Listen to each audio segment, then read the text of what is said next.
ได้หรือเปล่า ลองทุกคนสบายดีตอนแรกทุกคนคลิปนี้เรามาอยู่ที่เขตบ้านดงนาโศกเนาะเป็นบรรยากาศยามแรงทุกคนบ้านดงนาโศกเมืองสีขดเนาะนครหลวงจันทร์เดียวเราไปเบิ่งทางในนี่บ่ได้มาอัปเดตโดนเติบแล้ว นี่เพิ่นทางหน้าเพิ่นเฮ็ดนั้นอยู่ครับเดี๋ยวไปเบิ่งทุกคนตัวนั้นเนาะ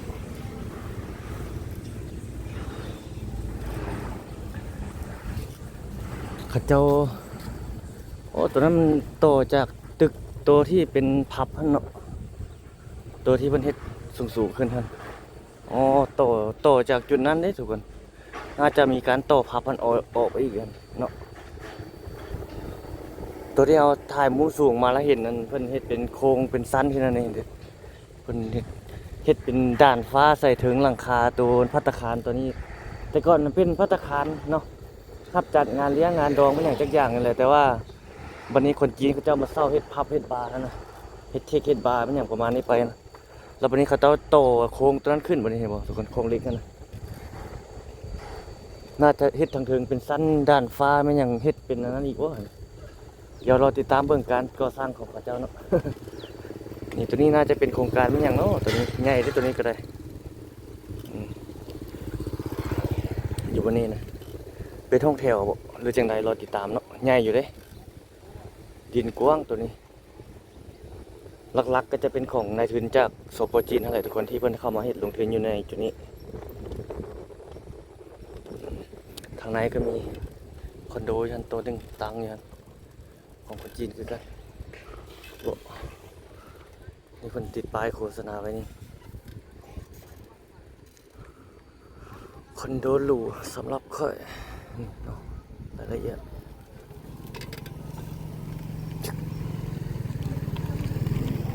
ดูเนาะมื้อนี้เฮาเลาะไปทางนั้นพุ่นได้ทุกคนเลยไปทางโอ้นะเขาเจ้ากำลังเฮ็ดเข็นจกยันบักกวางเลยกวางเลยทุกคนเขาเจ้าเฮ็ดบ่แม่นจนตื่นเลยบ่แม่นคงเขตโครงการเพิ่นนะเดี๋ยวเอาไว้มื้อหน้าเข้าเพิ่นเฮ็ดแล้วก็จังมาอัปเดตอีกนี่บักใหญ่ๆเนาะใหญ่อยู่กวาง ขึ้นเรื่อยๆเนาะมื้อนี้เฮาไปพุ่นแหละท้องนาเขตหนองบึกพุ่นแหละไปเลาะท้องนามื้อนี้นะ เข้ามาอัปเดตเขตนี้ผ่านไปเลยสอดใส่ทางหน้าเขตบ้านดงนาทองเนาะ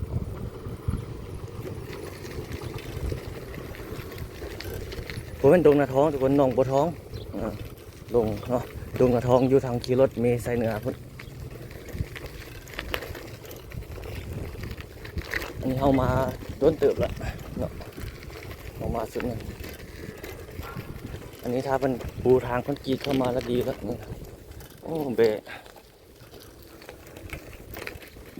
ข้างในนี่คนจีนมาอยู่หลายแถวนี่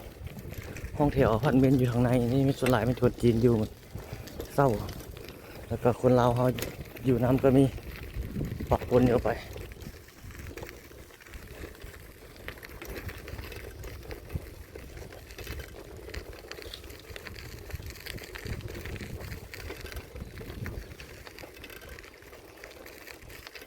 บางคนก็มาเศร้าเอาผู้สาวมาอยู่นี่เอาผู้สาวลาวแล้วก็มาเศร้าอยู่นี่ก็มีอันนี้เขาเห็นหลายเนาะเขาพักเศร้าอย่างนี้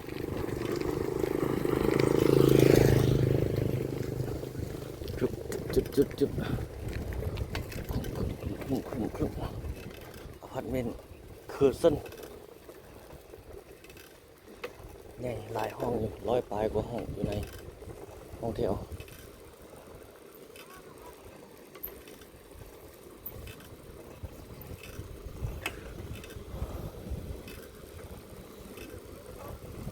ไปทางหน้านี่สอดใส่ท่านคนละสอดใส่หนองบัวทองถนนเขตบ้านหนองบัวทองทางหน้าตึกสูงยันขึ้นสูงประมาณนั้นแล้วผมได้ไปอัปเดตต้นเติบเลยตัวที่อยู่บนวัดเนาะไปทางนี้ก็สอดคือเดียวเนาะโอ้ตัวนี้อยู่ตัวอยู่นะบ้านบัวมันอยู่บนวัดตัวนี้มันทัดวนนั้นมาวนอยู่4 แยก สามแยกอันน่ะดงนโศกบ่อนตัดทางไปตรงตัดไปใส่นั่นน่ะดงนโศกตัดไปใส่เขตสังเกตหนองบึกนะอันนี้มีอย่างเป็นทางบุรีอยู่อันนี้นะเป็นทางลัดทางซอยเข้ามาอีกบุดนดอกอันนี้เนาะพัฒนาเมื่อเขตนี้นะบรรยากาศก็ดีทุกคนเข้ามาแบบนี้แต่ของน้ำนี่เพิ่นล้างดีๆนี่คักได้นี่เพิ่นจบเพิ่นล้างบำบัดน้ำเสียให้มันเป็นน้ำใสดีนะโอเคด้วย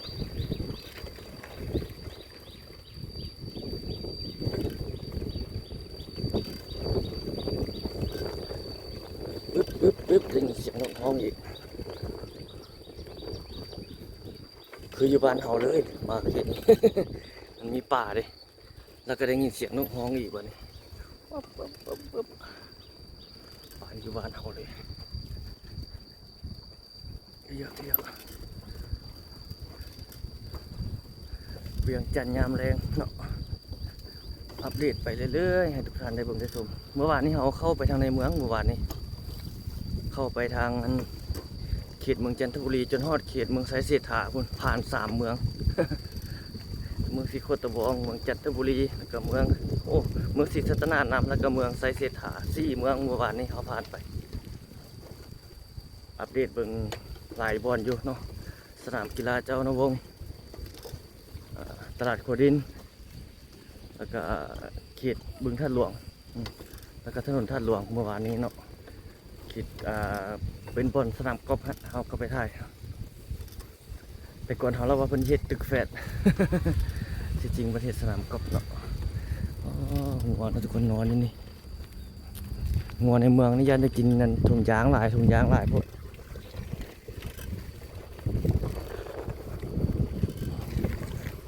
ี่เบ้ถ้าคักแท้ก็นี่เป็นโรงเรียนสอนขับรถอัน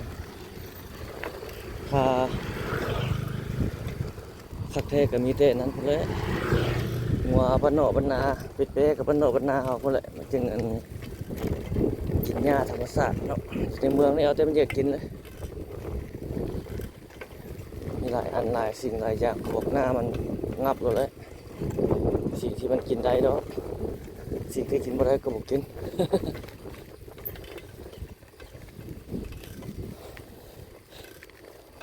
นี่มีทุ่งนาเบื้องนั้นมีคฤหาสน์เขาเจ้าขี้เหนียวทิพย์นี่หลายพวกทุกคนบอกว่าขี้เหนียวนี่ไม่เห็นคนเรามาทิมเลยนะคนมักง่ายหลายคนเราบางคนไหนเปรี้ยวๆนี่มาทิมเนาะมันก็บ่งามเนาะทุกคนเนาะทิมก็ทิมให้ถึกจุดถึกบอลมันเห็นบอลใดนั้นแล้วมันทิมสายโอ้บ่งามตาทุกจดทุกแจทุกซอกทุกซอยก็มีคนไปหมดทุกบอลนั่นแหละเนาะถ้าเรารักษาความสะอาดช่วยกันแล้วไปใส่มันก็งามหูงามตาเนาะบอลทั้งเปรี้ยวเอามาก็ให้มันมีป่าก็มีแต่ป่าธรรมชาติเนาะบ่ให้มันมีขี้เหงื่อขี้หยะถุงยางเศษต่างๆที่เรามนุษย์เอามาทิ่มใส่บนทางเปรี้ยวบนมันซอกหลีกก็แห้งมีแต่ธรรมชาติตัวเนาะ อันนี้มีขี้เหงื่อโอ้โหสะอยู่เป็นเอามาทิ่มเป็นธงบ่ได้เรื่องถ้าอยู่ต่างประเทศนี่เขาเจ้าจับเลยทางต่างประเทศทิ่มสายบ่ได้เลยต้องทิ่มให้ถึงบอลทิ่มสายทิ่มมั่วไปบ่ได้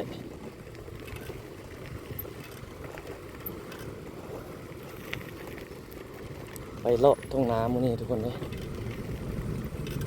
โอ้รถหลายได้ถนนเส้นนี้เนาะเชี่ยวหลายเลย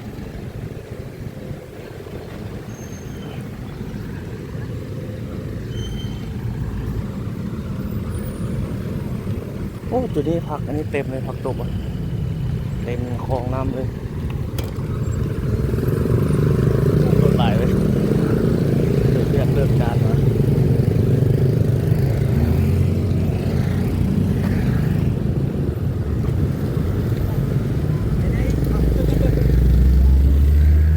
ขายไก่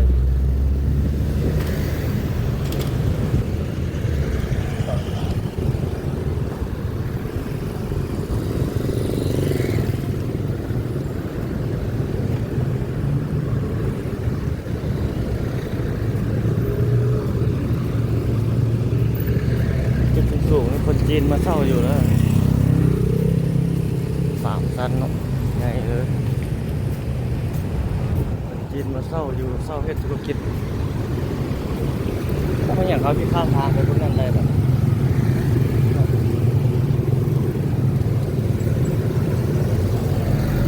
นี่ยังเป็นทางห้อมเนี่ยเดี๋ยวเข้าไปบ่ทุกคนเข้าไปผ่านเนาะอะไรทางซอยเข้าไปเดี๋ยวเข้าไปบนจะรถมาไหมรถมาหลาย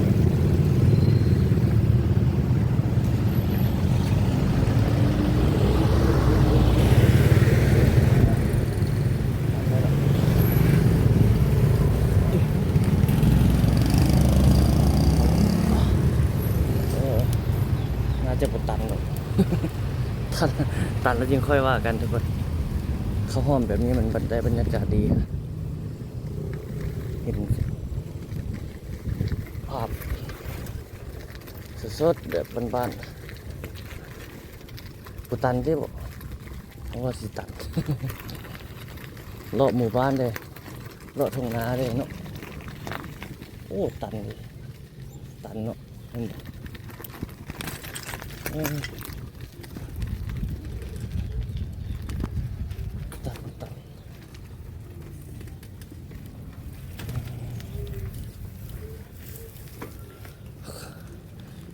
เข้ามาประมาณ170 เมตรหนึ่งบ่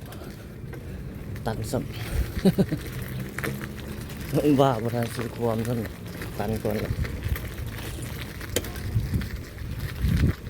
เขาคิดว่ามันจะสอดเกี่ยวเบื้องนั้นเพื่อนสิละตอนนั้นต่อไป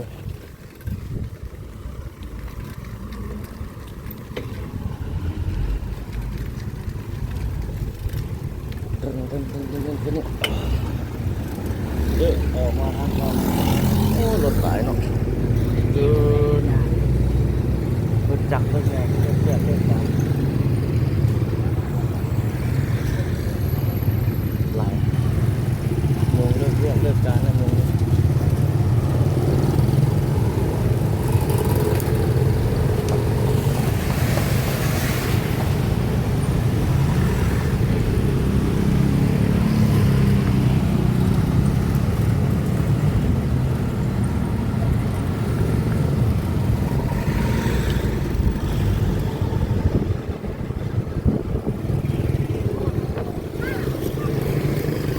ของกิน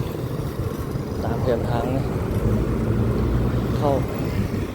ปิ้งอาหารบ้านๆอาหารลาวๆ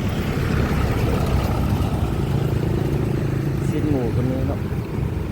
โอ้นี่เห็ดเปิดใหม่เด้เราเห็นอย่างงานเปิดใหม่โอ้ทางหน้าฟ้าคือว่าคืนฝนเนาะฝนสิตกเว้ย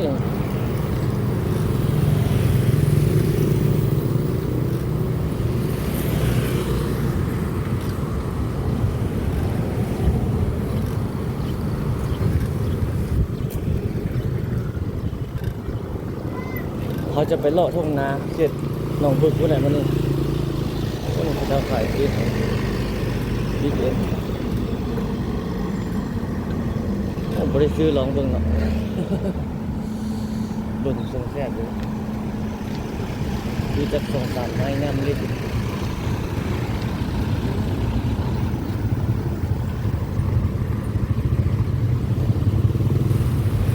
เป็นหอมเข้าไป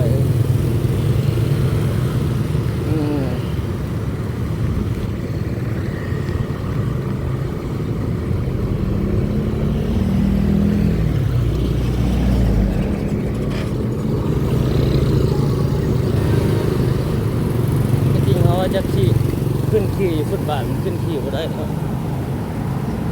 ขี่ไปทั้งนั้นรถเขาจะตันแล้วเนี่ยดินไหลมาตันอยู่นี่ถ้าเพิ่นใส่ใจแบบมีคนรักษาของน้ำนี่แกมทางอนามัยแบบนั่นคือดีเลยมันขี่จนเจือกขี้ฝุ่นเจือกขี้ดินมันอยู่แกมทางนะโอ้ทางนั้นฟ้ามืดฝนมาเจ้าขายไงปลาอ๋อปลาทู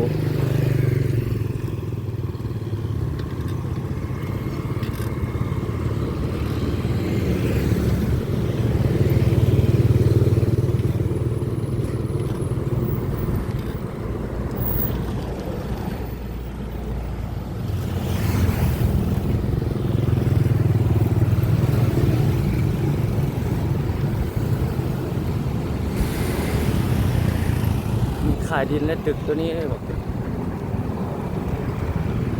เจ้าคือขายแล้วบริหารไปบ่ได้บ่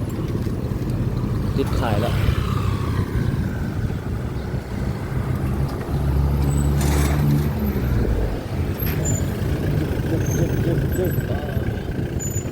ตึกพวกมันสูงเขาเจ้าติดขายแล้วรถไฟขาย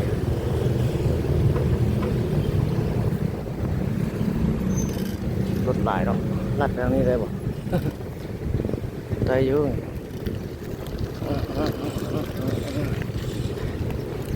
ทางหน้าอันเฮ็ดใหม่ตัวนั้นหากเฮ็ดได้ตึกตัวนั้น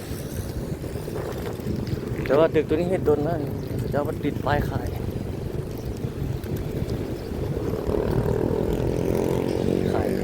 ผู้ใดมีเงินมาซื้อเฮ็ดต่อทุกคน จีนนิดนึงน้อยคนจีนเขาจะก็มาเฮ็ดเองมาอยู่มาต่อมือเฮ็ดเขตนี้มันเป็นเขตเศรษฐกิจใหม่อยู่แล้วเขตนี้เขตเศรษฐกิจที่กำลังจะเป็นเขตที่กำลังพัฒนาเนาะเขตนี้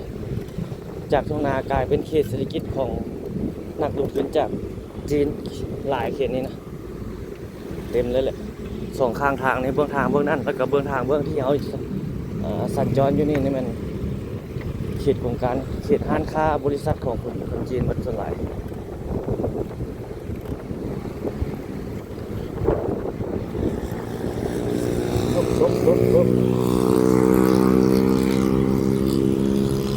ห้างขายรถจักรไฟฟ้าขายรถใหญ่มีมั้ยขายเครื่องกลจักรหนักครบเลยอยู่แถวนี้เครื่องอุตสาหกรรม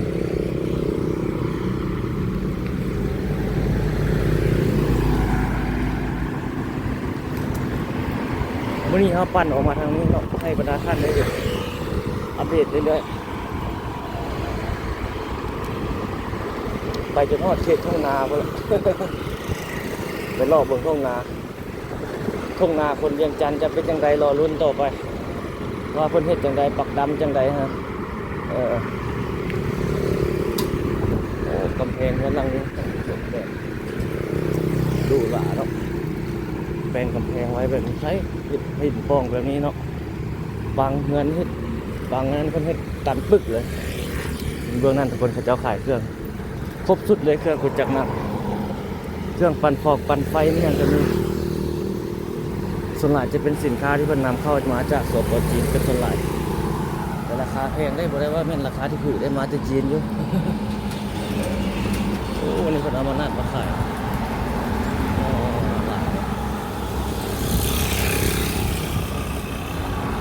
หลายนัดมาคูเรียนมันนัดหน่อยเท่าไหร่นี่หน่อยเท่าไหร่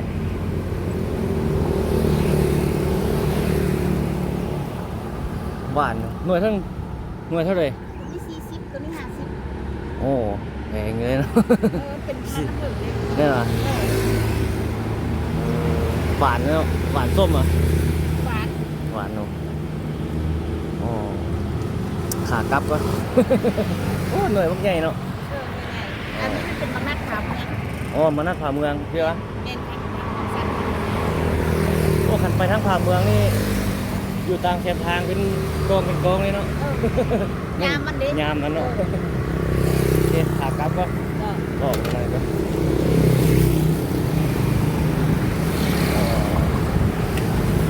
นัดผ่าเมืองเนาะ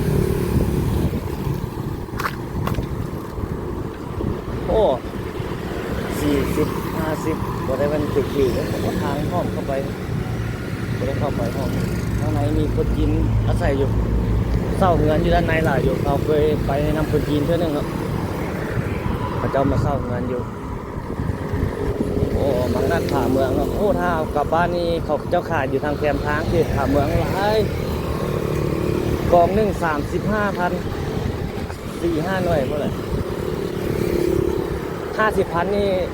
3-4 หน่วยเนาะโอ้นี่เจ้าถุ่มได้ประมาณนี้แหละเนาะ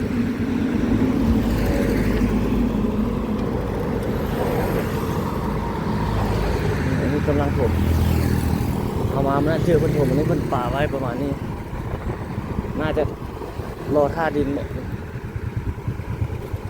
มันก็โซ่ง่ายอีกได้ขี้ดินทุกคนอยู่ในเมืองบนซ่องง่ายๆดินเพิ่นเอามานี่เอามาได้หลายบ่อนนี่มาถูกเป็นบ่อนเดียวนะ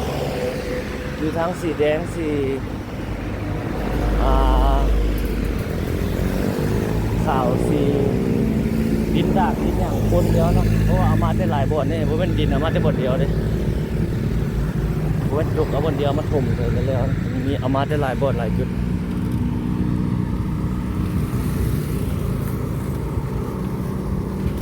มื้อนี้เอามาทางนี้เนาะอัปเดตแบบชิดต่อชิดไปเลยให้ทุกท่านได้เห็นถึงการเปลี่ยนแปลงอยู่ในจุดๆนี้แล้วก็เขตต่างๆในเขตตัวเมืองพุ่นนำและเขตซานเมืองนำเขตนี้มันเป็นเขตเศรษฐกิจแบบใหม่นะหากก็ขึ้นมาช่วงปีต้นปี2024มานี่นะต้นปีปลายปี2023 2024มาต่อมา2025นี่ซื่อๆเขตเนี่ย2-3 ปีนี่ไงพัฒนาแบบเต็มเลย2ข้างทางนะทุกรถอันนี้ทุกคนรถไฟฟ้าเต็มเลยรถตัวนี้เขาคือเห็นเพิ่นอยู่ทางตัวบนทีครับเห็นเพิ่น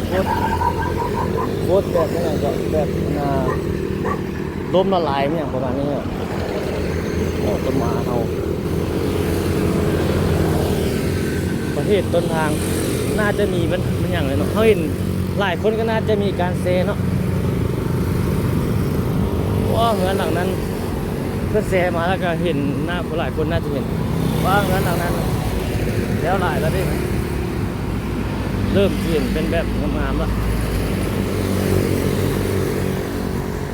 ฝ่าเบื้องนี่ห้านนี่เงี้ยเริ่มทยอยปิดแล้วห้านค้าเขาจะเนาะฝ่าทางบนนั้นส่วนหลายอยู่ฝ่าทางบนนั้นจะเปิดนำไซแล้วเนาะห้านค้าต่างๆแต่ว่าเบื้องเขาสัญจรอยู่นี่กำลังบุกเบิกกำลังเฮ็ดกำลังแปลงเบื้องนั้นกำลังแปลงก็มีคือกันเนาะเปิดแล้วก็มีคือกัน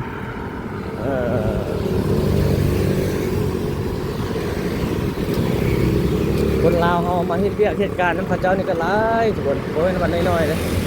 แต่ก็ได้เงินเดือนสูงอีกนี่ประมาณนี้ไปนะมันก็เป็นการส่งเสริม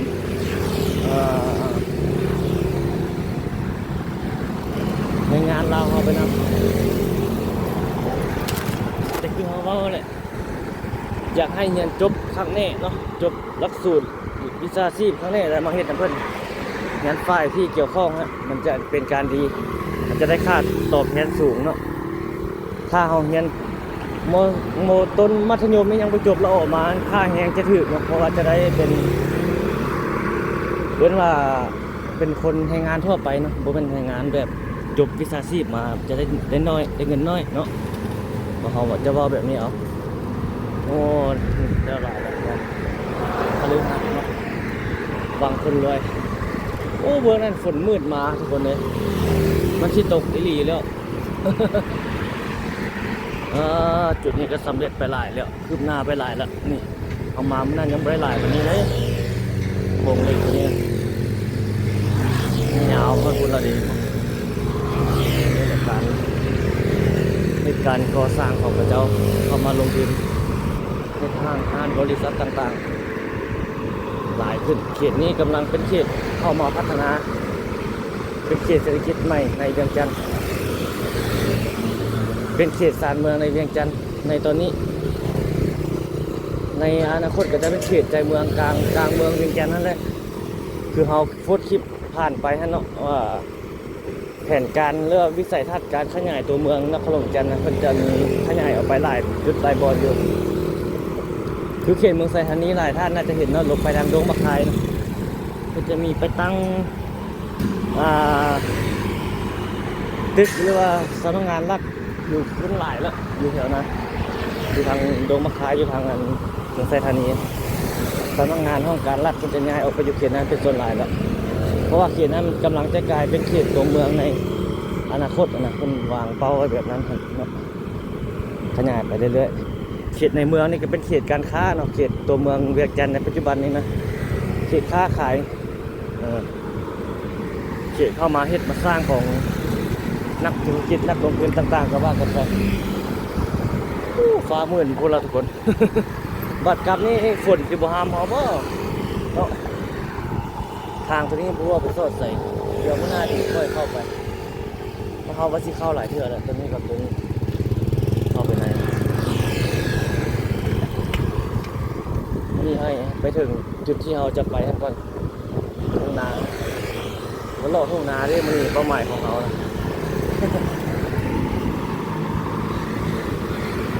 อันนี้แล้วเป็นล็อกแบบนี้แหละเปิดให้จองให้เศร้าแบบนี้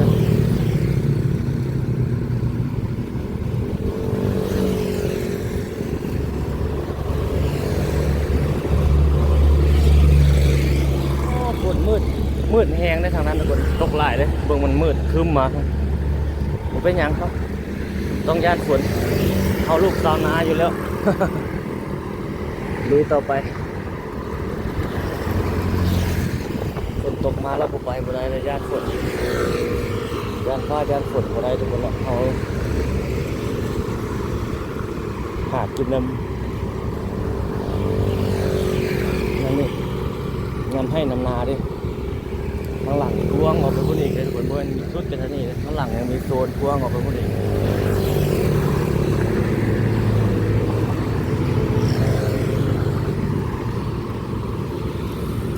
บางล็อกบางบ่อนก็มีบริษัทเขาเจ้ามาติดป้ายใส่แล้วนี่ครับจองบ่อนไปแล้วซื้อห้องขายไว้แล้วบางบ่อนก็ยังว่างอยู่บางบ่อนก็ขายแล้วก็มีเป็นจุดนี้ขายแล้วได้นี่บอกตัวนี้ขายแล้วเอาเครื่องเข้ามาขายแล้ว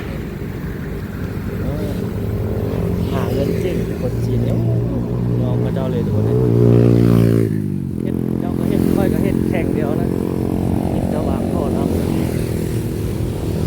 งานไผ่ห้านวันอีกงานค่อยก็ขายแล้วงานเจ้าก็ขายอีกการตลาดของไผ่ของมันอีกการแข่งขันของกระเจ้า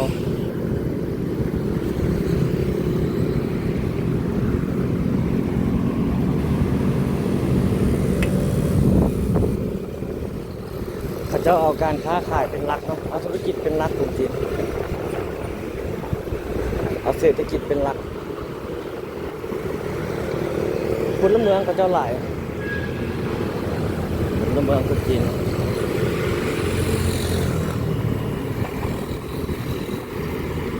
มึงมีเดินกว้างๆผมข้างหน้ารถเขาเจ้ารถบรรทุก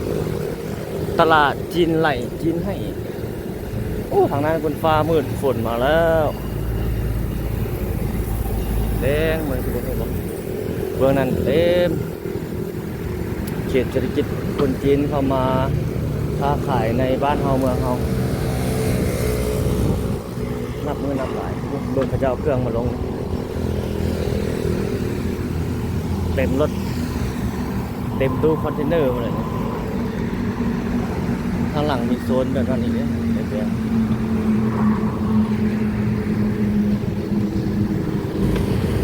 เจ้าเครื่องมาลงห้านเลยครับเขาก็มาที่บ้านเขาก็เลยเครื่องเขาเอามาขายทางนั้นได้เปิดเรียบร้อยครับงานก็เนาะง่ายเนาะงานนี่มาทำแล้วเก่าเครื่องมาแล้ว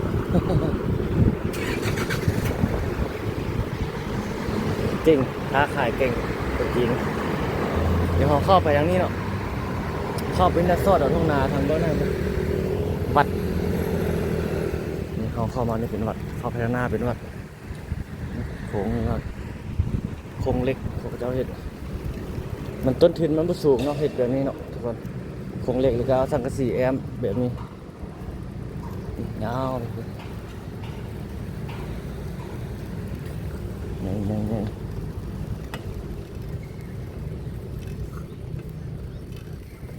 ข้างหลังเป็นยังยาวไปพวกนี้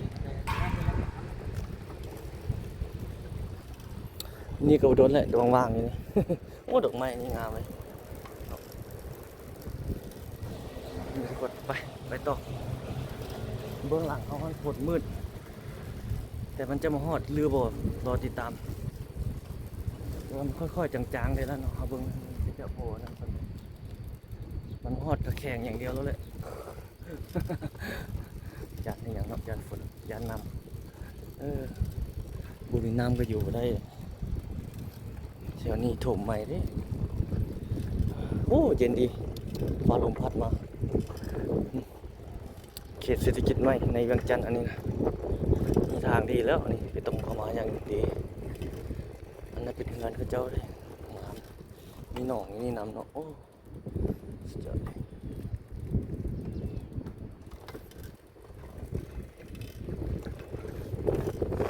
ดินเขาเจ้าเป็นล็อกอยู่เขตนี้เขาเจ้าก็ของไฟของมันเลยมีทางซอยอีกทางเบื้องนั่นเนาะนั่นน่าจะเป็นหมู่บ้านเงินเขาเจ้ามาสร้างอยู่เงินคนจีนโอ้ลองเบิ่งเด้อทุกคนเบิ่งนี้สังเกตเบิ่งน่าจะเป็นเงินคนจีนหลายก่อน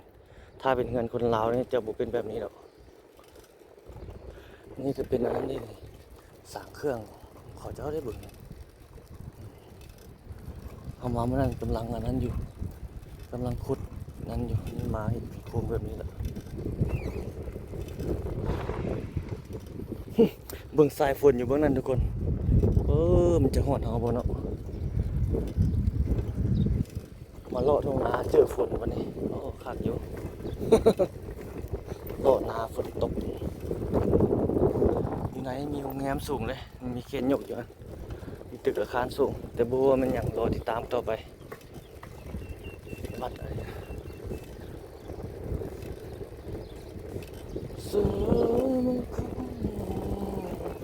ตัวตึกอันแดงๆข้างหน้าเป็นโรงเรียนคนจีนด้วยนี่เป็นโรงเรียนลูกคนจีนเขาเจ้ามาเรียนอย่างนี้เลยเขาเจ้าหลักสูตรอยู่จีนมาเรียนเลยนะแต่ว่ามีแต่คนจีนเรียนอยู่โอ้แถวนี้คนได้ยินเสียงคนเทศ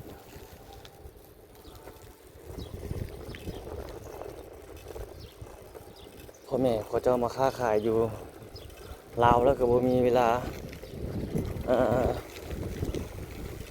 บางดูแลลูกอยู่ทางประเทศจีนก็มีเนาะมาเรียนอยู่ที่ใดก็มีแต่มันก็จะบ่คักคือเรียนอยู่ประเทศเขาเจ้าพุ่นแหละแต่มาจะกหลักสูตรเขาเจ้าพุ่นเอามาเรียนมาสอนพี่ก็ได้มันอย่างประมาณนี้แหละ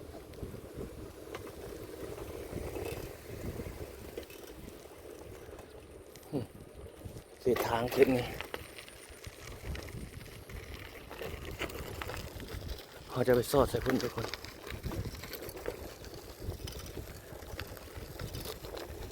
นี่แผงนี้ได้บ่คือตรงนี้มันเป็นทางห้อมทางซอยไปเลยหลายเห็นโอ้มแผงนั้นเนี่ยแผงหน้ามันสัตว์โอ้เงินนี่ครับเลย อยู่กับธรรมชาติอยู่กับทุ่งนาแล้วฝนมีน้ำมามันน่าจะหึมดิถ้าเอาบถมบนั้นขึ้นก่อน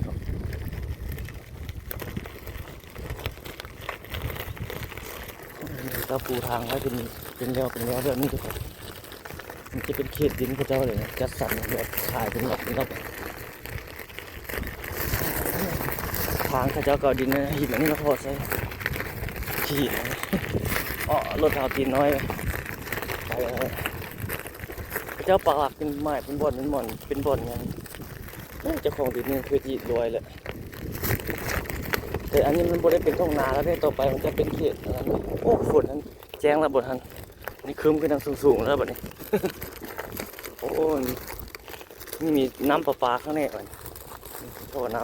ำโอ้เจ้าวางน้ำเรียบร้อยได้เห็นวางผังน้ำผังทางผังเสาไฟไว้โอ้ขอข้ามไปทางนั้นบ่ได้แล้วนี่เป็นแม่น้ำคันนี่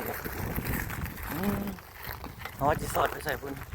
โอ้เสียเวลากลับไปนี่เนาะเสียเวลาข้ามไปทางนั้นข้ามเลยเขาจะไปรอดทางนั้นได้ทุ่งนาไปเข้าทุ่งนาบนได้ออกไปจุดเก่าต้น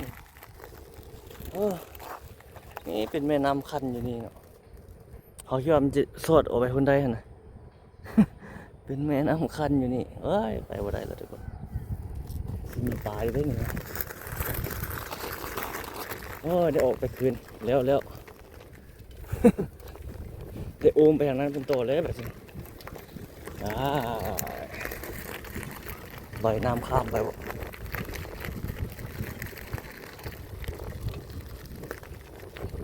เขาจะเอาเบ็ดขวาอย่างข้ามเนาะโอ้เดี๋ยวว่าได้กลับออกไปไกลเติบได้เขาเข้ามาในเพื่อนเดี๋ยวมันตื่นโอ้เจ้าไปสิ้นเด็ดนะโอ้บนขวาข้าม เอ๊ะโอ้กินแล้วบินปลาหอมข้ามไปบ่ได้ได้กลับออกไปเพื่อ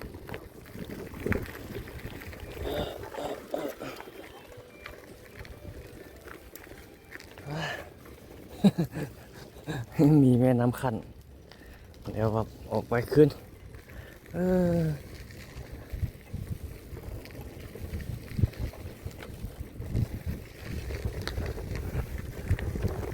ฟ้ามืดฝนหมดคนละมันจะไปตกแล้วเบิ่งให้มันจางๆขึ้นอ๋อเดี๋ยวออกไปหอดทางไงเพื่อนจึงงั้นบันทึกต่อเนาะทุกคน ผิดทางเขาคิดว่าไปเนี่ยที่ซอดออกหันเลยแต่จริงมันมีแม่น้ำคันยันไปบ่ได้ออกไปทางนั้นคือโตเลยไปออกไปทางนี้คืนบันทึกไปเลยบ่บันทึกไปเลยก็ดีเนาะเบิ่งแบบนี้ไปเลย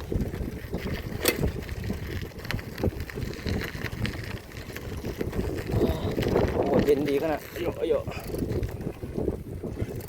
มาเห็นทุ่งนาเพิ่มฝนนี่เริ่มเบื่อไปทางนั้นละไหลโอมไปทางนั้นละ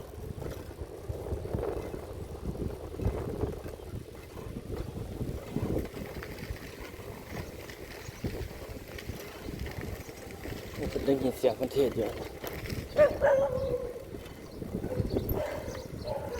โอ้ตัวมาเขาไล่แล้วทันเขา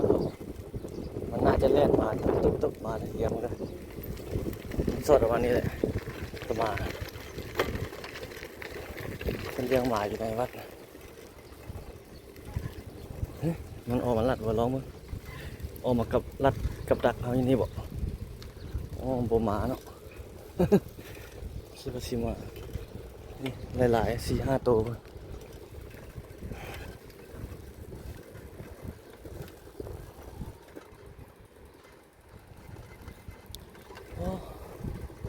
จิตแผนจะออกมาคืนแจ้งแล้วบัดนี้ท้องฟ้าทุกคน ฝนความกดดันของอากาศเนาะดันเพื่อดันเมฆลงมางามนี่มันช่วงฤดูฝนงามให้งามนาแล้วอยู่ท่านมีทางซอยเข้ามาด้วยจะเห็นทางซอยเข้ามาออกไปลอดทางพุ่นคือเก่าจนกว่าจะไปเบิ่งทุ่งนาที่เขาจะไปฮะทุ่งนาคนเวียงจันทร์จะเป็นยังไงรอรุ่นทุกคนไปเบิ่งกันเดียวเขาเจ้าบริดำได้ทุกคนอยู่บนนี้อยู่เขตนี้เจ้าหวานเป็นเม็ดเอาเลยนะเดี๋ยวพาไปเบิ่ง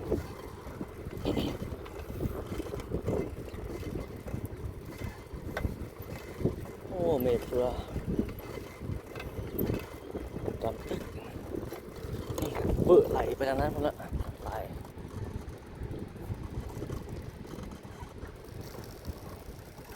เอาข้างหน้าเจอทางไงล่ะ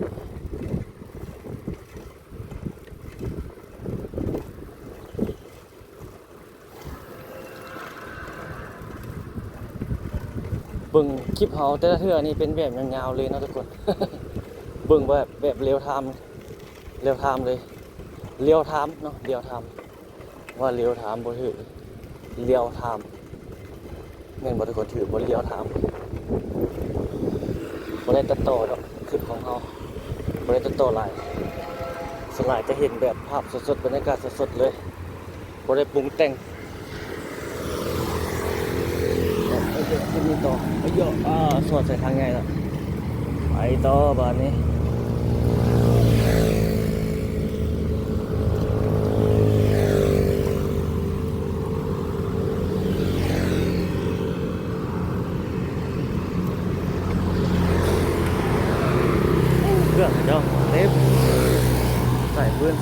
ท่อน้ำเบอร์นั้นให้เศร้าติดป้ายให้เศร้าอยู่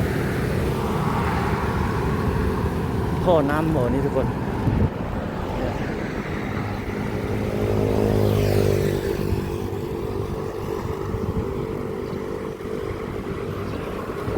เครื่องกลจักรเรากินข้าว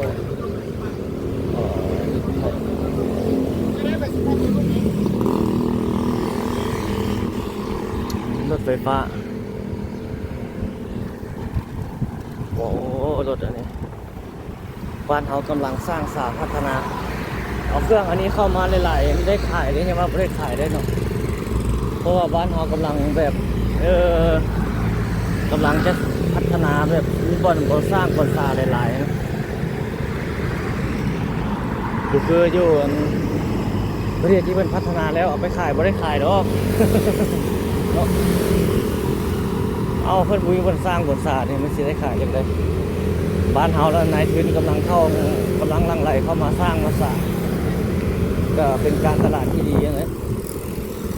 ในคนจีนเขาจึงเข้ามาหลายๆบอกเป็นช่วงกำลังสร้างสร้างเป็นบ่อนเฮ็ดหาเงินหาคำหลายถ้าประเทศเจริญแล้วความคิดอีกจะเป็นแบบนึงนะ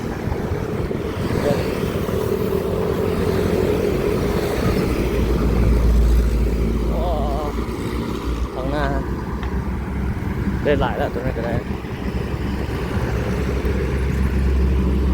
ฝนนี้เวอร์ซ้ำนี่ แม่น้ำตัวนี้ทุกคนที่มันยาวๆไปเมื่อกี้ฮะสายน้ำตัวนี้ยาวไปเมื่อกี้ยาวไปเจอข้ามบ่ได้เมื่อกี้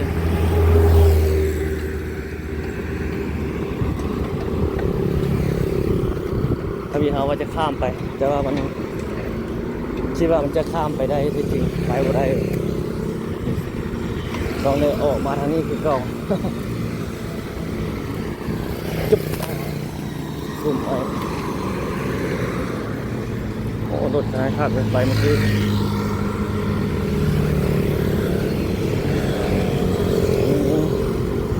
พนักงานไฟฟ้าเพิ่นกำลังเร่งรถ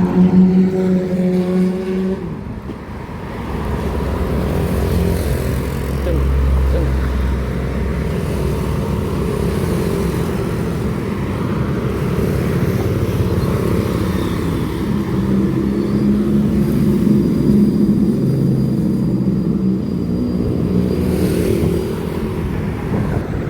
โอ้นี่เจ้ารักเลยสาวลาวมันอยู่ตรงพระเจ้ากันหลายเนาะไปเมื่อกี้มันจะเป็นเรือคนจีน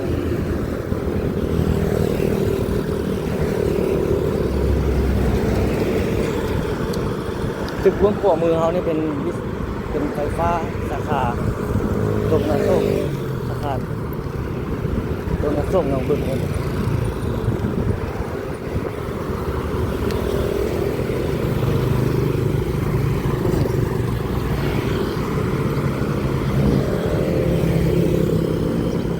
เข้าไปก็เป็นโครงการของจีนอยู่ไหน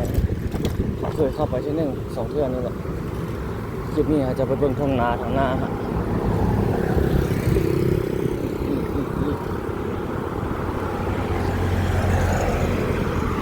โอ้ยาวเติมนะทุกคนคลิปนี้45 นาทีแล้วเป็นไงตัวยาวๆไปเราก็จะพยายามจับกล้องให้มันนิ่งที่สุดให้ท่านผู้ชมลายตาหลายเกินไปน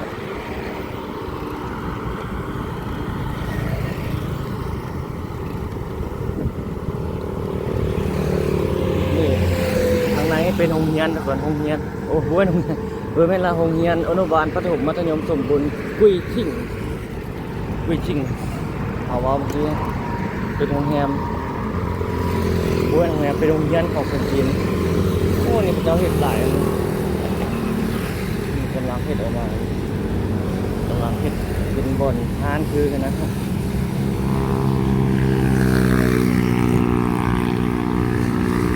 อันนี้การเข้าเห็ดเข้าสร้างของนักลงทุนได้ทุกคนอันนี้นะ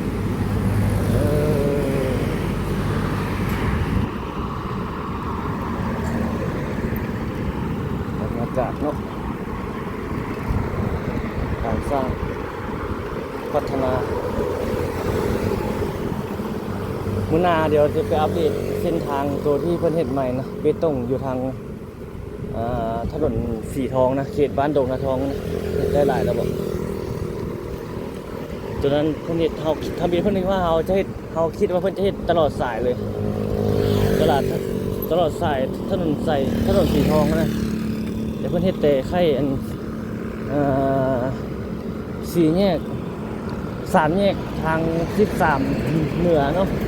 เขตบ้านดงแต่งเข้ามาฮอดเขตบ้านดงนาทองคือความยาวประมาณ1,000ไปกิโลนี่หลักไปเนาะ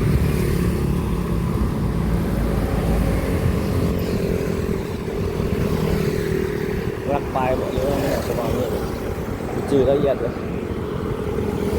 เดี๋ยวนี้ยังเป็นทุ่งนาแบบนี้หลายเดี๋ยวทางหน้านี่เขาว่าจะไปตรงนั้นเขามาเมื่อนั้นเพิ่นนั่น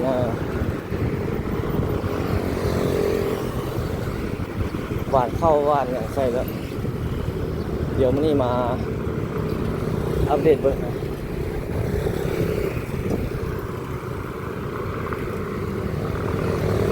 ดูน่าจะมีคฤหาสน์เนาะคฤหาสน์คนรวยบางคนรวยโอ้รถหลายเนาะตอนแรกมาเส้นนี้ก็ได้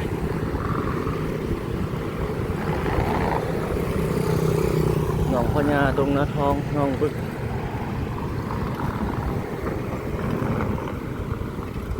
อยู่เบื้องอันนี้เฮามือเบื้องขวามือเฮานี่แต่ก่อนนี้สังกะสีออฟเดี๋ยวนี้ตอนนี้มันมาออกแล้วโครงการดินจัดสรรนี่จะเอามาฝากนี่หลายตามทางโครงการบริยุทธ์นี่เดี๋ยวเขาจะเอาป้ายมาโฆษณาป่าไว้ซื่อๆมีวงเวียนหนองบึกทางตัดไม้หนองบึกวงเวียนทางตัดไม้หนองบึกเขาจะเอิ้นมาอย่างประมาณนี้บ่เพราะถนนเส้นนี้เพิ่นยังบ่ได้อันนั้นเพิ่นยังบ่ได้ใส่อันแบบว่าชื่อถนนมีแต่เอิ้นว่าถนนตัดไม้ดงนาทองตานีไซแต่เราเข้าไปเบิ่งทาง Google Map บ่มันหยังต่างๆมันยังบ่มีชื่อถนนมาฮอดเขตทุ่งนาแล้วทุกคนบัดนี้แถวทางหน้านี่ไปเลยทุ่งนา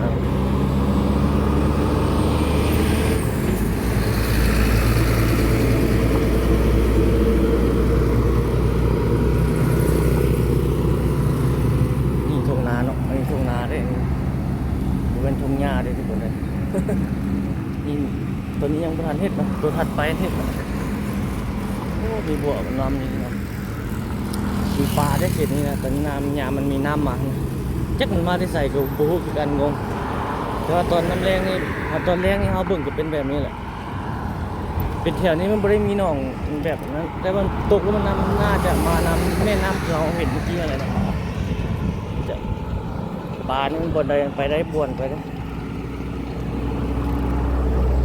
หวานแต่ว่ามันนั้นหน่อยตัวมันหวานเข้าแต่แล้วน้ำแห้งแล้ว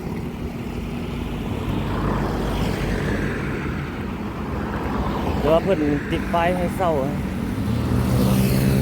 ติดให้เศร้าเดี๋ยวช่วงที่บุมีไฟเศร้าเนี่ยจะหวานเข้าหวานน้ำใส่ก่อนลงไปย่างรอเบิ่งนิดนึงบ่ ลงไปเบิ่งใกล้ๆเนาะมีหลายคนเลยตามแบบทางลงไปเบิ่งใกล้ๆเนาะทุกคนทุ่งนาเรื่องจันมันเจ้าหวานเขาเลยบัวได้ดำเอาคืออยู่บ้านเฮานี่หวานก้าแล้วจึงมาดำเข้าใส่สักเขียนสงวนทางเขียนอะไรแบบนี้ใครเหนียวมาเป็นเขียนสงวนทางใครป้ายมาทางเขาลงเข้ามานี่เป็นดินน้าเขาเจ้าเลยนี่ต้นเข้าเนี่ยทุกคนแบบนี้บ้านเอาบ่ได้ว่าดำบ่ได้แต่ว่ามันก็บ่ได้นั้นเนาะบ่ได้ที่นี่ทุกคนเขาลงมาทุ่งนาถ่ายรูปเลยเอาไปแคปจอ ทุ่งนาอยู่เวียงจันทน์เป็นประมาณนี้เลยโอ้นั่นหอยตัวงัวเข้าอ่ะอันนี้ยามนั่นมาแล้วหญ้าเต็มเลยยามฝนมานะฝนมาแล้วมันตกมาใส่แต่ว่าเขาเจ้าก็ปลูกไว้แบบนี้แหละหอดยามนั้นแล้วก็มาเก็บมากู้เอาได้เท่าไรก็เอาเขาเจ้าบ่เฮ็ดแบบจริงจังคืออยู่บ้านเฮาเฮ็ดแท้เลยดำใส่บรบัตรรักษาดีนี่เขาเจ้าน่าจะเอารถขูดแปลงแล้วก็เอาเข้าเอาอย่างมาใส่รถไถขูดคาดแปลงแล้วก็หว่านเลยกว้างอยู่เด้ดินตอนนี้ทุกคนยังว่าบ่กว้าง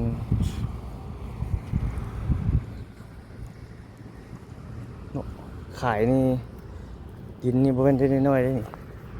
รวยเลยก็ นี่มันในเมืองเลยคนนี้บ่คืออยู่บ้านเฮาดินปอมเต็มปอมพูก็บ่มีความหมาย เนาะอยู่ในเมืองนี่มีดินจกขายก็ได้เงินจกที่ดินนั้นขายก็ได้เงินแต่ว่ามาอยู่ในเมืองนี่มันคือว่าเลยเศรษฐกิจบ่อนค้าขายบ่อนทำเลต่างๆก็เฮ็ดให้มันอันนั้นไปนี่เขตสงวนทางยังมีเบื้องนั้นอีกคนไปรอบเบื้องนั้นอีกแล้วยังมีทางนั้นอีกออกไปพุ่นละโอ้แล่นไวทุกคนทางเส้นนี้รถ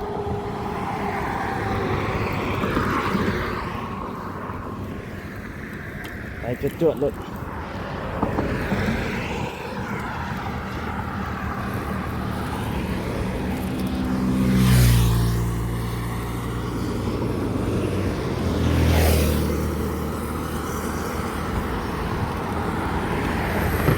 บรรยากาศดีอยู่ทุกคนออกมาเขตนี้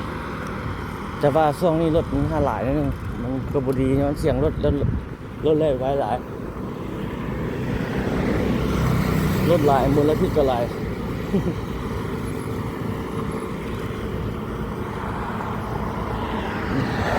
เบื้องนั้นก็หวานนะคือกันนะทุกคนทงนาเห็นเขียวเงื่อนอยู่บ้านสังเกต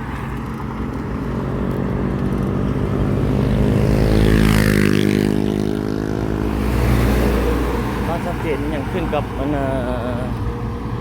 มืองสีโคตรตะบองอยู่ย้อนตะกี้เขาเจ้ามาทิ่มมักง่ายพอดบงงามหมู่งามตาเนาะทางเส้นนี้บางดีๆบางที่เนี่ยอยู่สองข้างทางนี่ขาวเบื้อที่เนี่ยอันตรายหลาย บางคนเขาเจ้าก็มาเทคอนกรีตทิ่มอยู่นะเทชนะเขาเลยรถเทปูนเนี่ยไหวเนาะรถจักรเขาเล่นเบิ่งจากที่เนี่ยนี่ทิ่มบ่เป็นระบบระเบียบนี่ยัง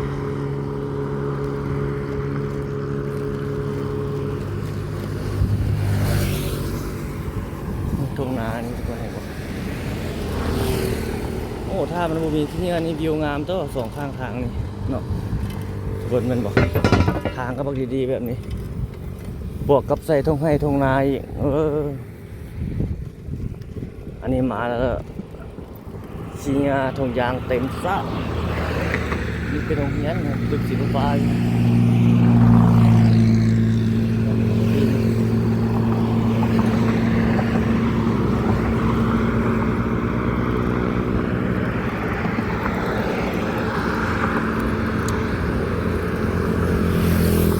ขึ้นกับคนเฮาทิ่มเองที่ไงคนมันไม่ได้ว่ามันไผ่มาทิ่มใส่แล้วใส่ห้ายไผ่แล้วขึ้นกับนิสัยของคนเฮานี่แหละจะไปมาอยู่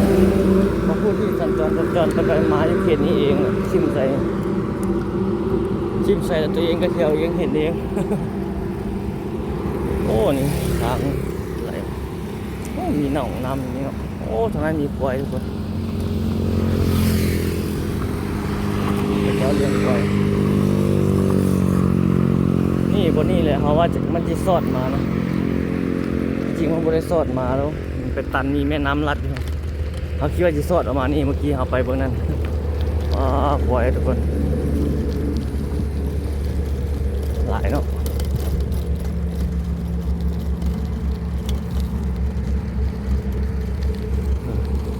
จ้าเลี้ยงควายเจ้าของก็เจ้าก็ขี่รถจักรนำมาฮะหลายโตอยู่เปิดแล้วผ่อน18 เดือนโอ้เขตดินแถวนี้เขาเจ้าให้เศร้าเลยคนเข้ามาเป็นท้องนาเลยอันนี้เขาเจ้าถมแล้วนี่เขาเจ้าก็ผ่อนให้แปลงยาวแปลงเงินไปนั่นแหละ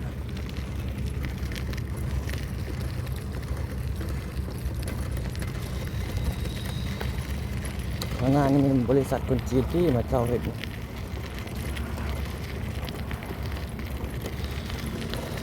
อันนี้เป็นท้องนาอยู่มีหนองมีน้ำเยอะ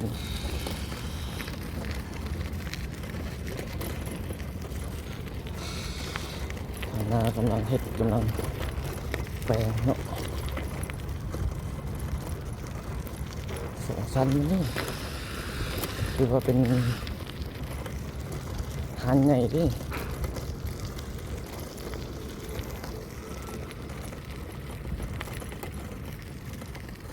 บ้านเงินนี่เขาเข้าไปในซอดอยู่ข้างหลังเพื่อนน่าจะประตันดอกเนาะ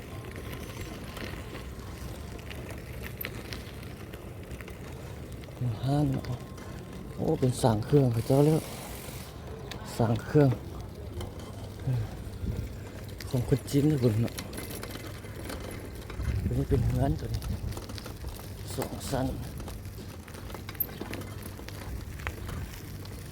น่าจะมี3 ชั้นประมาณนี้มันคล้ายๆคือกับหลังนั้นเนาะเป็นดินจัดสรรนี่เข้ามานี่หลังนี้ใหญ่อยู่ตัวนี้ยังขายอยู่เป็นล็อกอยู่เงินก็อยู่แล้วเนาะ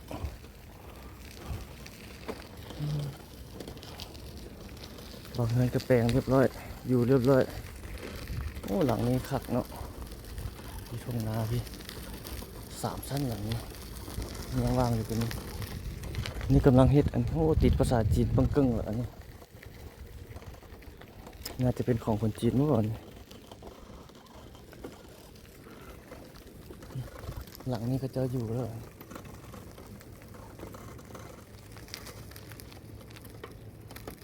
โอ้กำลังถมกำลังเฮ็ดแถวนี้เนาะ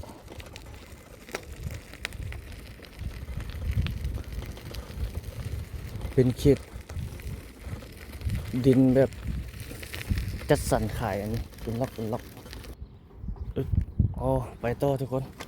เมื่อกี้หัวหน้าโทรมาเนาะ บรรยากาศนี่อันนี้นี่เขามาเมื่อกี้เขาไปข้ามไปเบื้องนั้นเมื่อกี้นะเขามาทางนั้นแต่ไฟนี่เสื่อมไปตัวเดียวกันเนาะ มันมีแม่น้ำคันอยู่ในมือเมื่อกี้เอามาหอดฝากเบื้องนั้นละเมื่อกี้โอ้ทางลมยังมีผักบงโอ้ด้านนี้มีผักบงนี่ตรงไปตรงไปนี่เก็บไปต้มเส้นหมี่บอก เนาะผักบงงามเด้ทุกคนเบิ่งเดี๋ยวนี้แคมน้ำนี่น้ำมันก็บ่ได้เปื้อนหลายเนาะไปต้มใส่หมี่ใส่หนังโอเคเด้นี่เห็นบ่ทุกคนบักงามๆนะ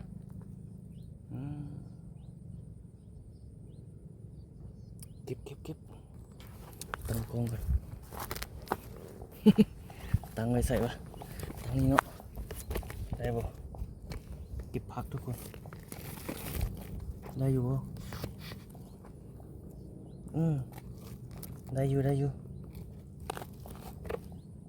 ด้บ่ลมวับตรงนี้บ่นี่ได้แล้วบ่ได้ละ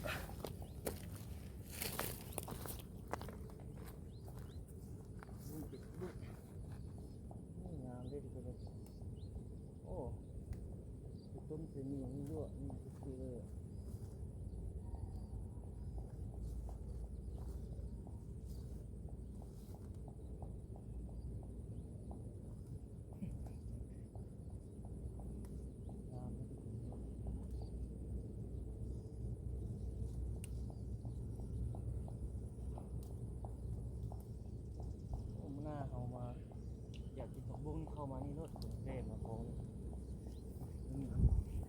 แป๊บเดียวได้สามี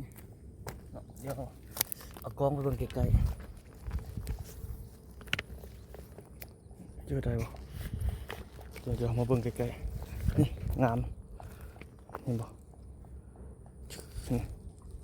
ต้มกินคักสุดเลยทุบเหยียบนี่มาเบิ่งใกล้ๆเลยมันจึงเห็นตอนเด็ดเลย เนาะนี่สุดงามๆนะทุกคนเบิ่งเอาไปขายก็ได้ก็นี่เก็บเป็นชุดแล้วไปขายไปเป็นมัดแล้วไปขายนะเขาเจ้ามาเขาก็ซื้อได้บางคนเขาขายถึกเนาะกำใหญ่นึงก็ขายจาก5,000 10,000ไปนะเขาเจ้าก็เอาไปมั้ยมันเป็นหามาน้ำแบบนี้สะอาดอยู่อันนี้มันก็เป็นน้ำใหญ่มันไม่ได้เป็นน้ำมันห้องกิสีด เนาะใหญ่อยู่มันลุกนี่ของเราลุกของพุ่นเวน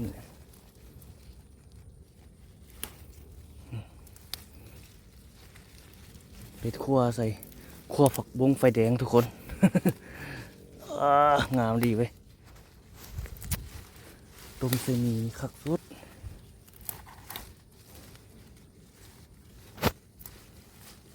พุดบังมาเว้ย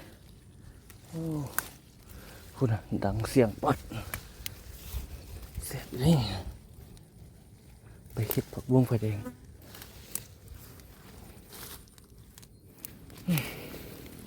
มูได้กำไงนึง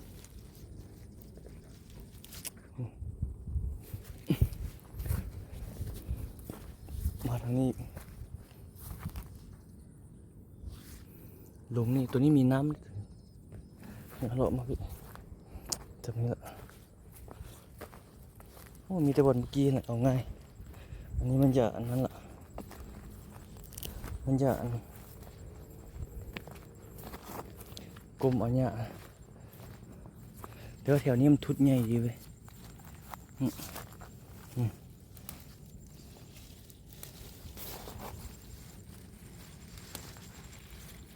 กับตำมะฮุงเนาะทุกคนเนาะตำส้มกอดเลยแหละ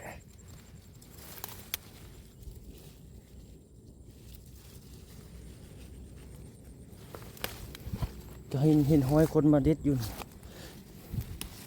เพื่อนอยู่ใกล้ๆมันก็จะมาเอาเขาแล้วโอ้ยังเรียบไปพุ่นปกหลายๆเนาะผู้ใดมาอยู่เขตนี้บ่ท่าซื้อผักบงทุกคน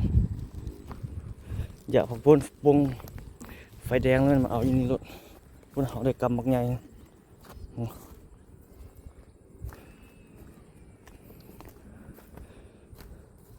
ผืนนี้ก็งามอยู่ดิแต่ว่าหายามันลมน้ำไปพอละเอาไว้มื้อหน้าจะมาเอาอีก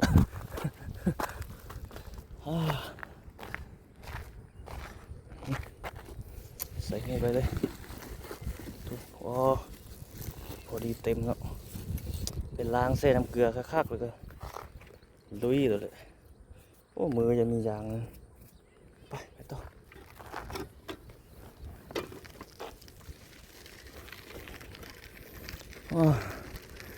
โอ้นี่เป็นล็อกในบ่อดินทุกคน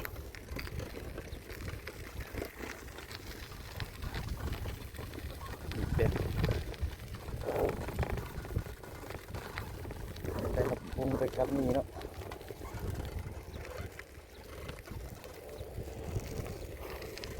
ผักบุ้งมันยังยาวมาพี่ทุกคนเห็นไหมอันนี้ยังแน่นโอ้มีงามเลยจบ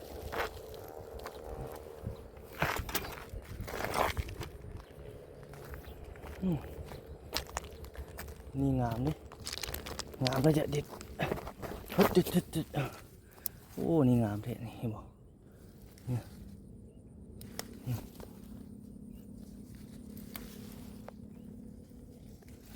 ปุ่งใหม่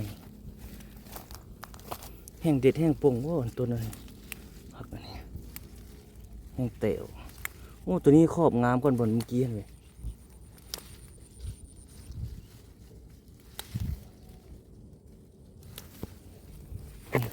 อุ้ยไหลลงน้ำผมเลย ตอดนะเปียก โอ้ตัวงามงาม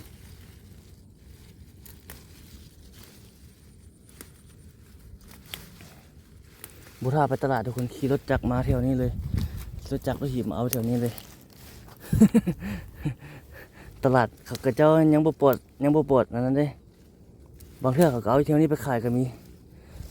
บางเทื่อเขาเจ้าปลูกเอาก็ใส่ปุ๋ยใส่หยังเนาะ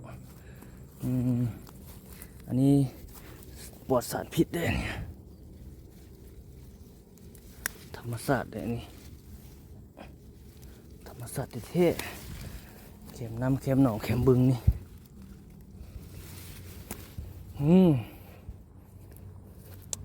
ได้อีกกำหนึ่งเนาะเนาะ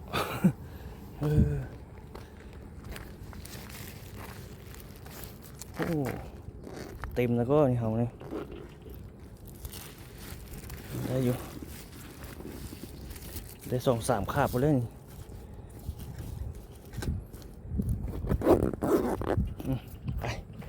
ไปต่อมื้อหน้ามีมองเนาะมีมองมาเล่นใส่นี่โยนขีดใส่จุ่มๆนะเชื่อได้ปลาขึ้นมาปิ้งก็ค่าดีอีกแบบนึงเลยที่เจ้ากำลังทมมันโอ้ขับสวยอยู่จุดนี้บรรยากาศดีหลาย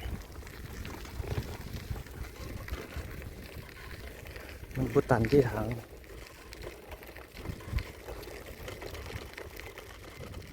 น่าจะอ้วมทางนั้นคนเนาะ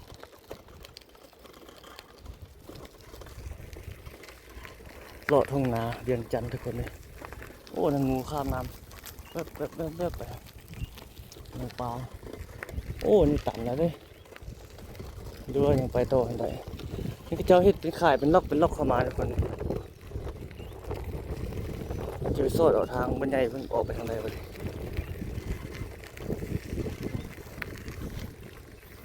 ่เจ้าเขาเจ้ามีหนองมีเงินหนองปลาพอหนองอันนี้มีปลาอะไรบ่ฮะ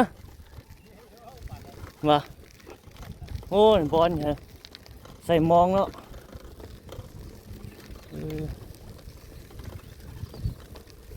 มีอยู่เราก็เอาเลยใส่มองใส่อย่างรัดใส่ได้อยู่โอ้นี่ก็เจ้ากำลังถมมาเนี่ย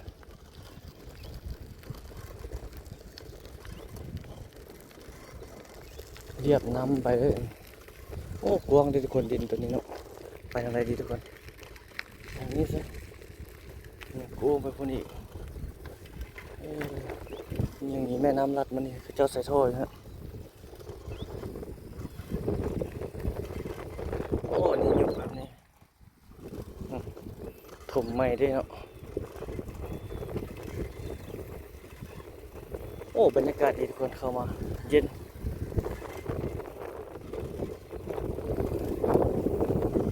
ซื้อดินซื้อดอนตั้งเงินอยู่เขตนี้มันก็บริไกลจากตัวเมืองเท่าโพเท่าไรทุกคนเขตนี้ถ้าจะเป็นเงินอยู่นะหรือว่าเห็ดเป็นสร้างเครื่องสร้างอย่างมันได้อยู่เขตนี้เนาะถ้าเห็ดเป็นห้านขายเครื่องขายของนี่บ่ได้เลยคือในที่เขาเจ้าบอกเข้ามาได้ทุกคนถ้าตั้งเป็นเงินอยู่เนาะเรามีธุรกิจมีห้านอยู่ในเมืองโอเคเนาะเที่ยวไปเที่ยวมานี่บ่ได้อยู่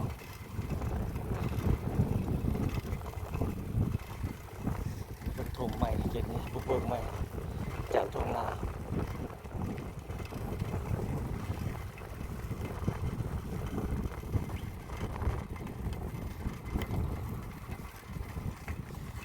นากลายเป็น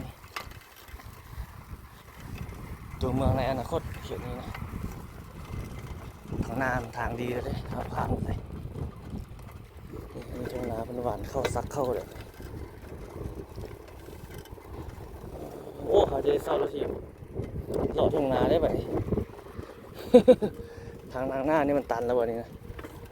เพื่อนหมายเป็นล็อกอยู่เลยนะเสาเห็นเสาสังเกตเห็นเสาสีมังนี่นะโอ้ไปข้างหน้านี่ไปแล้วจะฉีดไปได้อยู่ก็ยกไปเศร้าไปต่อเพื่อนหมายเป็นล็อกไว้แบบนี้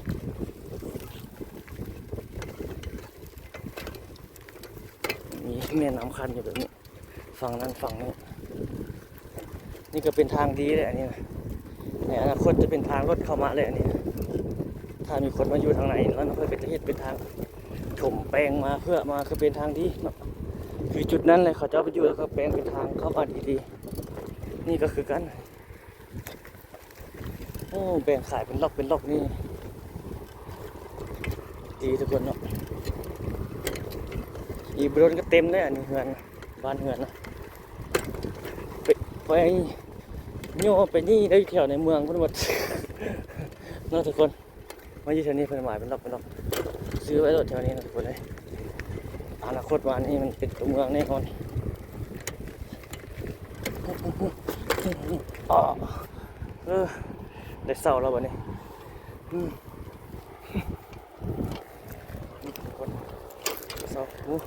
เปิดภาพตัวนี้เป็นภาพกว้างๆดิได้บ่เศร้าต่อทุกคนกี่หลังจากเก็บผักบุ้งเข้าไปบ่ได้เสียเที่ยวทุกคนเลยได้ผักไปกินต้มใส่ต้มนี่นะนี่เป็นฟาดเป็นน้ำกับน้ำน่าจะมีวานเข้าวานอย่างละวนเดี๋ยวให้ว่างใหม่จะมาอัปเดตเบิ่งเนาะมาอัปเดตทุกท่านได้ดูต่อไปเป็นในเมืองเลยอันนี้นะทุกคนเลยส่วนเบื้องหน้าเราเฮ็ดเป็นดินจัดสรรมาแล้วทางนั้นสร้างที่แบบนี้แหละจะมาขึ้นหาทางง่ายละแปลงเป็นกองตัวนี้ไป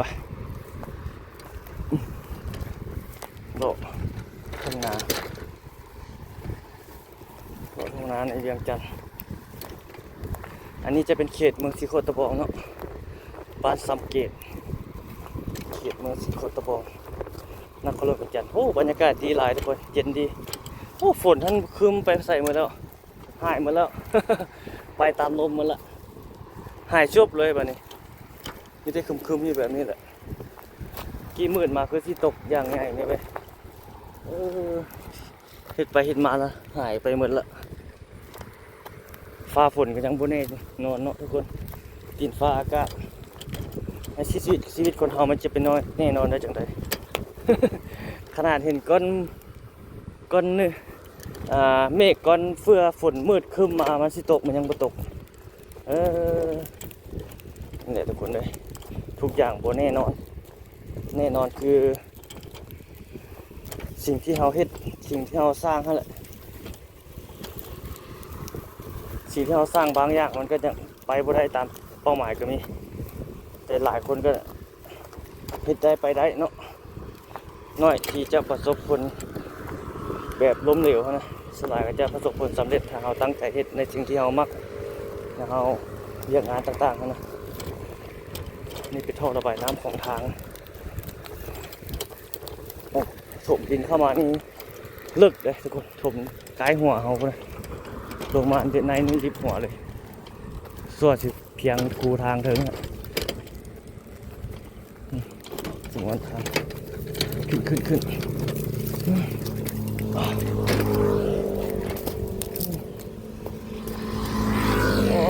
มาได้แล้ว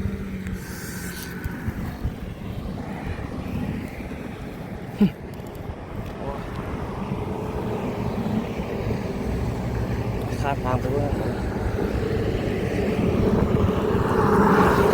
เล่นไว้ให้รถเราเล่นขึ้นทางเส้นนี้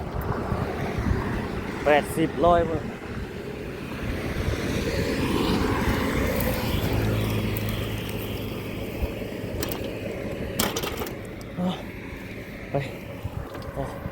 ไปทางนั้นคนทอดใส่พุ่นเลยทุกคนทางหลังทอดใส่ตามนี้ใส่แต่เขาบุไปละโลกกลับละอันนี้กำลังถมอันนี้นะเนาะผมจะประกอบธุรกิจไปเลยนะผมรถแล่นนะโคตรไว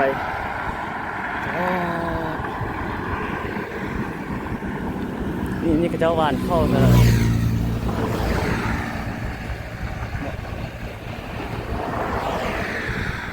เป็นเวียงจันทร์นี่เขาเจ้าหวานเอาบุรีดำ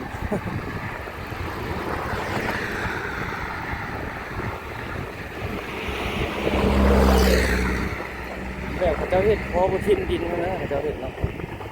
บ้านเฮาละหวานแบบเฮ็ดนาเท่ๆเลยบ้านเฮาแบบดำข้างนี้มันหยังหวานกาแล้วก็มาดำบรบัดอย่างดีแต่นี่มันดำเขาเจ้าบ่ดำนี่หวานเลย ขึ้นมาได้สำใดก็เอาสำนั้นเนาะแต่อาชีพเขาเจ้าอยู่ในเมืองเขาเจ้าบ่ได้เฮ็ดแต่นาเด้เฮ็ดอันอื่นไปนำนะเขาเจ้ามีดินก็เลยเฮ็ดแบบหวานๆไว้อย่างประมาณนี้ไปเข้ากับแพงเด้ทุกคนเลยบ่แม่นว่าถูกๆเด้เขาโตนึงบ่แม่นน้อยพันกีบเลยเฮ็ดนาก็รวยนะอย่างนี้นะคนเฮ็ดนาแห่งนับมือนับหน่อยเนาะคนซื้อกินหลายอย่างนี้นะ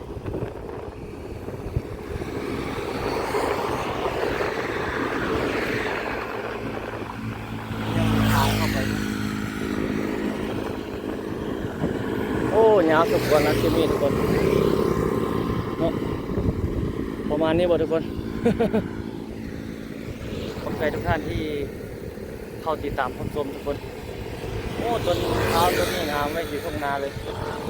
นี่บอกบรรยากาศสดวิวนี่ดีหลายถ้ามันงามฝนมาแบบหญ้าเขียวแล้วมาทีนี้งามเลยทุ่งนาข้าวเจิ้นนะมีทั้งน้ำเลยมีทั้งต้นข้าวเลยดีเดี๋ยวมาเบรให้ทุกท่านได้เบิ่งได้ชมใน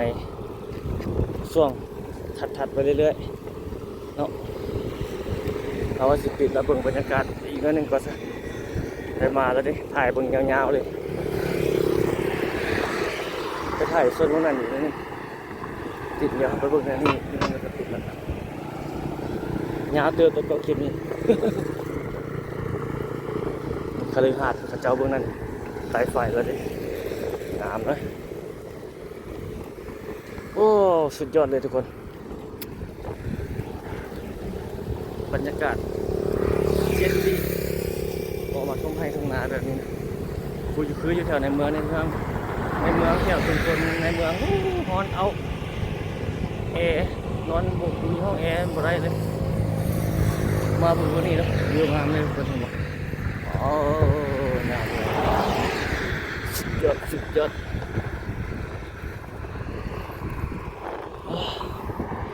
เนี่ยเอาสมควร ทางนั้นเข้าสู่เขตบ้านหนองบึกเนาะเอาคลิปนี้ประมาณนี้ซะทุกคนเนาะขอบใจทุกท่านที่เข้าติดตามรับชมเนาะพบกันใหม่ในคลิปถัดไปทุกคนเนาะอย่าลืมบังโฆษณาให้เราเนาะเพื่อสนับสนุนการสร้างคลิปการเดินทางของเราเอาโจไว้เนาะพบกันใหม่คลิปถัดไปทุกคนสบายดีนั่นจะควายเข้าทุกคนเห็นบ่เมื่อกี้เห็นบ่เห็นควายมาเฮามาบ่ได้มีควายเข้านาเขาเจ้ากำลังโค้งงามๆควายเข้า